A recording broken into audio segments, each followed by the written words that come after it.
A new kind of leader. Temüjin began to build his tribe into something greater, not just a family, but a nation. He organized his men into groups of 10, 100, and 1,000. Every man had a duty. No one was above the law, not even Temüjin himself. He created rules for justice and respect. Theft was punished. Women were to be protected. Families were to be honored. He said, "A leader is not the one who eats first, but the one who makes sure everyone has eaten." This belief spread quickly. Tribes that once hated each other now stood side by side under Temüjin's banner. The shadow of revenge. But peace never lasts long on the steppe. One night, scouts brought news. The Merkits, an old enemy, had returned. They were the same tribe that had once kidnapped Berta, his wife. Temüjin's heart filled with fire. The memory of that pain still lived deep within him. He gathered his men and rode into the cold night. The wind howled, but his army moved like a wave of thunder. When they reached the Merkit camp, they struck before dawn. The attack was fast and merciless. Temüjin's warriors surrounded the camp, cutting off every escape. The battle ended before sunrise. Temüjin had avenged the pain of his past. He ordered that women and children be spared, another act that showed his difference from other warlords. He had proven that he could be both fierce and just. The rise of power. After that victory, Temüjin's name spread like wildfire. More and more tribes joined him, willingly or out of fear. He rewarded loyalty with trust. He placed his commanders based on merit, not bloodline. A blacksmith's son could become a general if he was brave and wise. Temüjin also understood the importance of communication. He built a system of messengers who could travel across the steppe quickly, carrying news and commands. For the first time, the Mongols began to act as one nation. Loyalty and law. Temüjin believed that chaos destroys nations, but law gives them strength. He began to create a new code, simple but strict. He called it the Yassa, a law for all Mongols.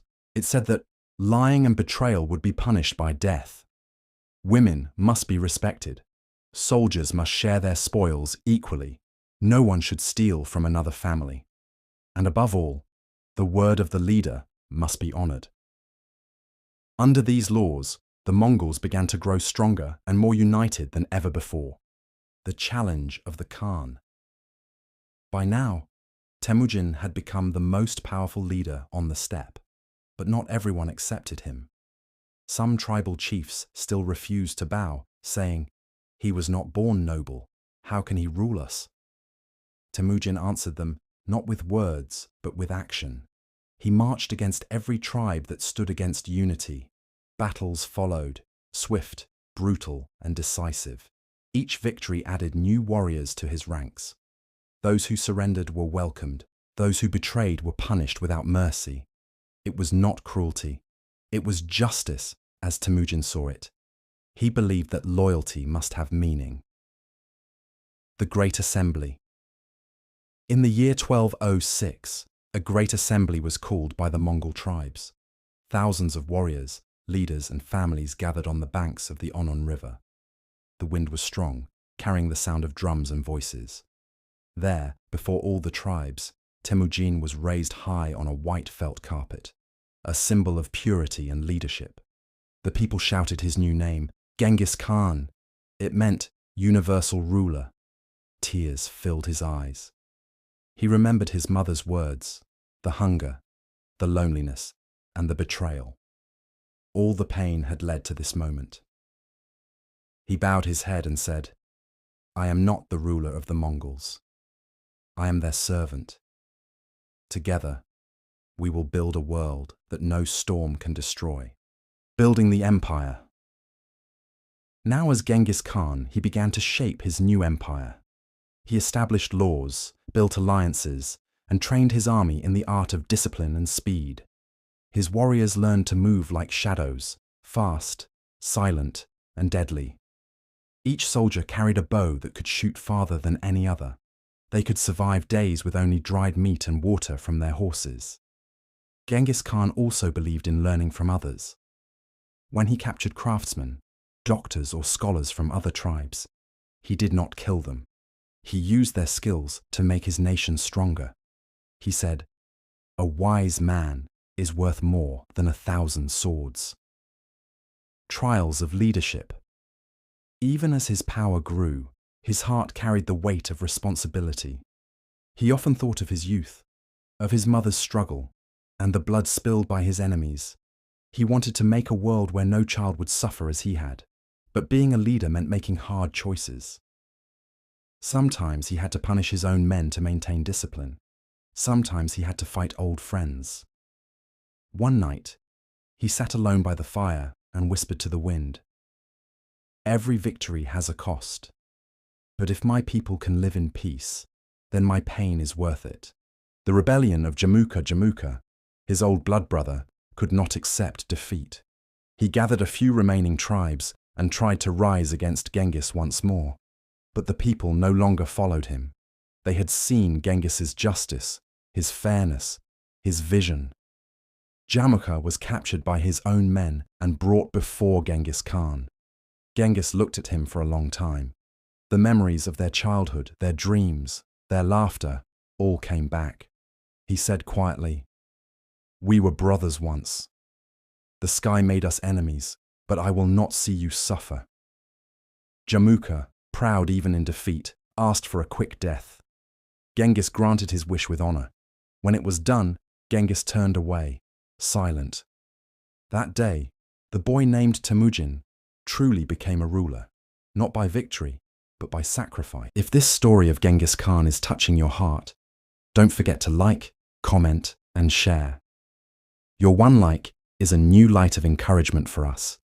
It gives us the strength to keep telling such stories. Now let's move on to the story. A united nation. After Jamuka's fall, all tribes of the steppe finally accepted Genghis Khan as their ruler. He united what no one had ever united before. Dozens of clans, languages, and customs under one law. He made the weak strong, the divided whole, and the forgotten remembered. The Mongols, once scattered and poor, now stood as one powerful nation. Under his banner, they were ready to ride beyond the horizon, toward the great unknown lands that awaited them. But Genghis Khan knew that the road ahead would be even harder. He looked across the wide grasslands and said to his men, "We have united our home. Now we must unite the world." The world before him. The steppe was now quiet. The endless wars between Mongol tribes were over. Genghis Khan had done what no one before him could. He had united a divided people into one nation. But deep inside, he knew this was not the end. It was only the beginning. The world beyond the Mongolian plains was full of mighty kingdoms. China in the east, rich and powerful. The lands of the Khwarezm Empire in the west-west, full of traders and gold. And many others who looked down upon the Mongols as wild horsemen. Genghis Khan wanted to show them that the Mongols were not wild. They were unstoppable. The dream of expansion. He gathered his generals, men who had ridden with him through hunger, storms, and countless battles. Around a great fire he spoke. "We were born in hardship. The sky gave us strength, and the land gave us courage. But now we must go beyond the steppe. We must bring order to the world. One law, one peace, one people." His men listened in silence. They knew that when Genghis Khan spoke, his words were not just dreams, they were destiny. The invasion of the Jin dynasty. To the east lay the Jin dynasty, rulers of northern China. They were wealthy, powerful, and arrogant. For years, they had insulted and ignored the Mongols. Genghis Khan decided to strike. The Jin believed that their huge walls and strong cities would protect them, but they had never faced an army like his. The Mongol soldiers moved like the wind, fast, quiet, and deadly. They attacked from directions no one expected. They used catapults, siege weapons, and clever tricks learned from captured engineers. The Jin army was shocked. Their walls fell one by one. Villages that had once mocked the Mongols now trembled before them. Genghis Khan's tactics were unlike anything the world had seen. He used fear and speed as his greatest weapons.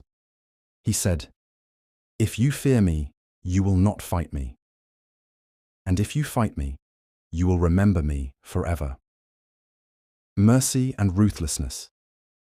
Genghis Khan was not a man of blind cruelty.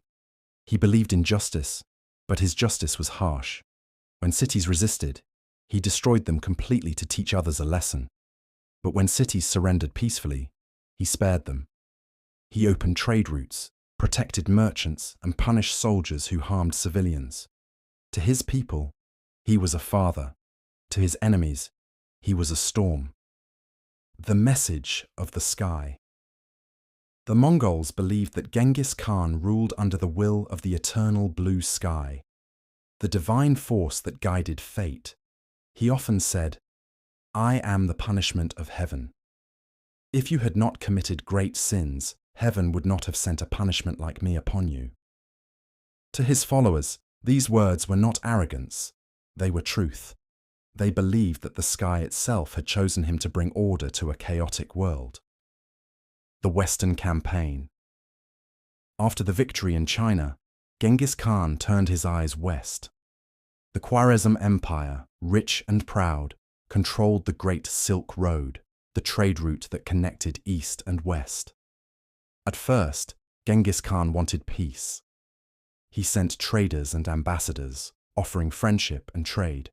But the Khwarezm ruler, blinded by pride, made a fatal mistake. He killed the Mongol envoys, a grave insult in Mongol law. When Genghis Khan heard the news, he said nothing for a long time. Then he whispered, "They have destroyed the bridge of friendship. Now I will build a bridge of bones, the wrath of Genghis Khan." In 1219, he led his army across the vast deserts of Central Asia. The Khwarezm emperor never imagined that the Mongols could cross such harsh lands. But Genghis Khan's men moved like ghosts. They struck suddenly, surrounding cities that thought they were safe. City after city fell. Bukhara, Samarkand, Urgench. The Mongols showed both brilliance and terror. Before destroying Bukhara, Genghis Khan entered its great mosque, stood before the people, and said, "If you had not sinned greatly, God would not have sent me as your punishment. It was not just war. It was vengeance wrapped in divine judgment." A new world under his banner. By the mid-1220s, Genghis Khan's empire stretched from the Pacific Ocean to the Caspian Sea, the largest empire the world had ever seen. But what made it stronger than others was not just conquest, it was order. He built a government based on loyalty and discipline. He created a postal system with fast riders who carried messages across thousands of miles. He made trade safe across his lands, allowing travelers and merchants to move freely. People began to say, a woman carrying gold could walk from one end of the empire to the other without fear. This was the world Genghis Khan had dreamed of, one where justice was stronger than fear. The Code of the Yassa. His law, the Yassa, became the backbone of his empire. It declared, all religions were to be respected. Soldiers must obey their commanders, spies and thieves would face death, and no leader could rule by greed. Under these laws, the Mongol Empire became not just powerful, but stable. Genghis Khan once said, "Without law, a nation is like a horse without a bridle, wild, dangerous, and doomed." The wisdom of a conqueror. Though known for war, Genghis Khan was a man of deep thought. He often met with scholars, doctors, and wise men from all lands.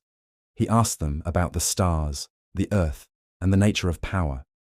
One scholar asked him, "You have conquered half the world. What do you fear now?" Genghis Khan smiled and replied, "Only the anger of heaven and the weakness of my sons." He knew that empires could fall not from outside enemies, but from pride within.